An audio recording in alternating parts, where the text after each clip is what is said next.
I was just going through my wallet, not quite doing as well as I thought. I do have a receipt, so that's cool. Today's episode, we are going to be talking about how much money we spend living this nomadic trailer life.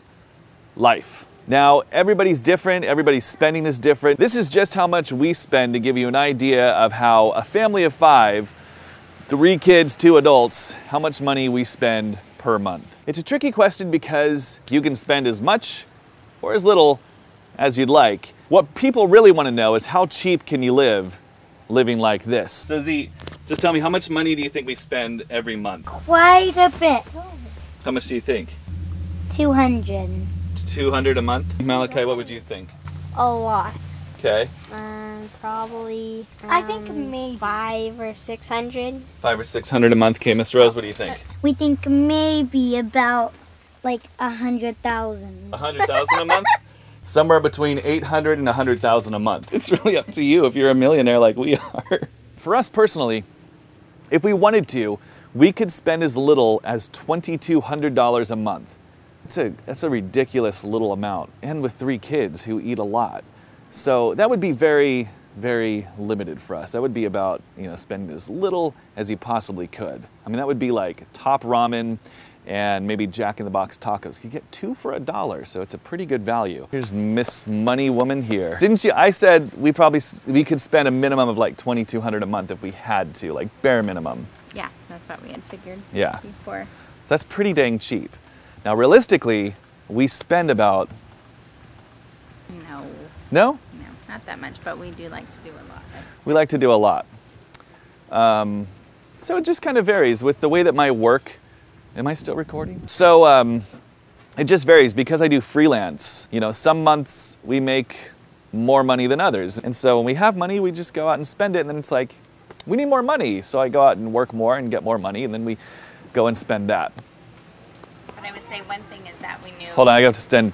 Come down here. Do you see her down here? She's down here. But we knew this was only going to be a couple-year thing for us, so that was a lot of it. A lot of people choose to do this for a long time, so it's different as far as we knew that it was true. Like a long vacation and we wanted to... But we didn't have like an end date, so we just kept doing it. No, but we knew, we were going to get a house and settle back down eventually. Yeah, that is true. I think that makes a big difference. I have to cut that out because that's going to be part of the movie. Budgeting's great, and for some people, certainly it's absolutely necessary. And I'm not at all saying like, we have so much money, we don't have to budget. That is not true. But, so there are people who really have to keep a tight budget because there's only so much money that you can use because our income varies and, it's just some months we make this much and some months we make this much and some months it's like, hey now, we're doing all right. One great benefit to this lifestyle is that you can kind of tailor your spending based on your income. It's not like when we lived in suburbia where you have set expenses that you can't get rid of. You have the house and you have insurance and you have, TV, if you have TV, internet. I don't need to list all of the things that you spend every month. You know very well how much you spend every month. But with this lifestyle, at least for us, it can a lot. So if there's one month where it's like, oh, we forgot to make money this month, we can really bring our money spends. We can really bring back how much we spend. But we do like to do a lot of things. So for us, we do spend quite a bit more than that. But we don't have to. Just so you know, the bare minimum that you can spend can be extremely small. It really just comes down to your debt and how much debt you try to get rid of before you go into this lifestyle. We spent quite a bit of time trying to get everything, all of our debt and all of those things down as low as we could before we launched out in this lifestyle because we didn't know how much money I'd be making. So we got it very small and we kept it there pretty much, which is nice. So we could live like homeless people if we wanted to. I guess technically we are kind of homeless. Do you guys hear that alarm? There is an alarm that goes off like once a day and it sounds like a tornado alarm. But nobody panics, so we're like, I guess we're okay. All right, Danielle just reminded me of a few other things that I should tell you about with spending. Because there are a few things that are actually more expensive when you're living on the road than they are in suburbia. One of which is obvious. Gas. You're driving around a lot more, so your gas bill is going to go up. We're going from California to Maine and really traveling a lot. We're spending like almost $200 a day in gas. So, you know, but there's some other things that you may not think about. One of which is laundry. Because we don't have a washer and dryer in our trailer, we have to go to laundromats and that sort of thing. How much do we spend, do you think? Minimum of $30 a week, which if you're a math whiz like me, that's 3, 6, 9, 12, $120 a month. Another thing that will probably go up is your food. Because your refrigerator and freezer is a lot smaller, those Costco trips for bulk pricing are pretty much gone. Other than that, oh, what else? Oh, eating out, yeah. Yeah, travel days like coming out here, we ate out about every meal. And in general, we eat out, I'd say, more often when we're in this kind of like travel mode because we're going to a new place. And we enjoy trying new local food. For us, part of the thing we want to do is not just see new places, but experience new things, and that often means paying for places. Danielle's always looking up local things to do, and we like to go and do them. I'd say that's about it though. So it's been a few days since I recorded the other part of the video that you've watched so far. Doesn't matter. This is a different day.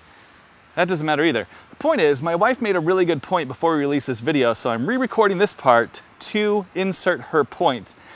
And that is that overall, with travel lifestyle like this, it really depends on what you want to get out of it. What are you trying to do with this lifestyle? So for us, we use it as a vehicle to travel the country. That was one of the big motivators. That wasn't the biggest motivator, but we wanted to travel the country and we wanted freedom to not have to work a ton, freedom to be able to like think and do the things that we were really passionate about. And this lifestyle allowed us to do that. We've got to travel to, I think, 47 states so far, which is amazing because before we left, I'd been to 3 states. You know, for some people though, they're going into this lifestyle just to save money. And this was Danielle's big point, and it was a good one. If you're looking at going into this lifestyle, like getting a travel trailer like ours or some cheaper fifth wheel and something, just as a way to like make life cheaper, we would just caution you to rethink about that a little bit.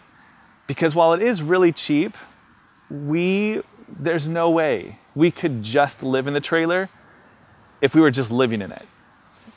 This bee will not leave me alone. I think the longest we've been stationary without traveling has been, this bee will not leave me alone. I don't know. We can only speak for ourselves, but I mean, seriously, this bee's gonna eat me. It's a yellow jacket, actually. But if we had to live in this, and I know like we technically have for the past 2.5 years, but if travel wasn't a part of it and we were just kind of stationary in the same place and this was like our house and we kept like kind of at the same site, the same place, this is just the house we lived in our opinion, maybe it works great for you. Maybe you're like, we can totally do that. We want to live in a tiny house and this one happens to have wheels so we can move around and do some traveling, and that's great. That's cool. That's great. It's great for you. It's just that for us, it was very difficult. The times that we have been in the same park for a long time, it just became like, oh my gosh, we can't live in this. Like, we got to go travel. Like, once we're on the road and we're moving from place to place, it's like, all right, this feels good. But you just have to know what you want to get out of it, what your reasons are for doing it. I think that's the biggest thing. If you want to make it the cheapest possible way to live, it can be pretty cheap, but it can be really rough. And if you're doing it for the adventure, for the travel, to get away, to make life simpler and quieter, it's great for that. And it's cheaper, definitely cheaper. But we sometimes spend more than we did in suburbia. We choose to spend more. So there. See you on the next trip. Bye. That's not bad.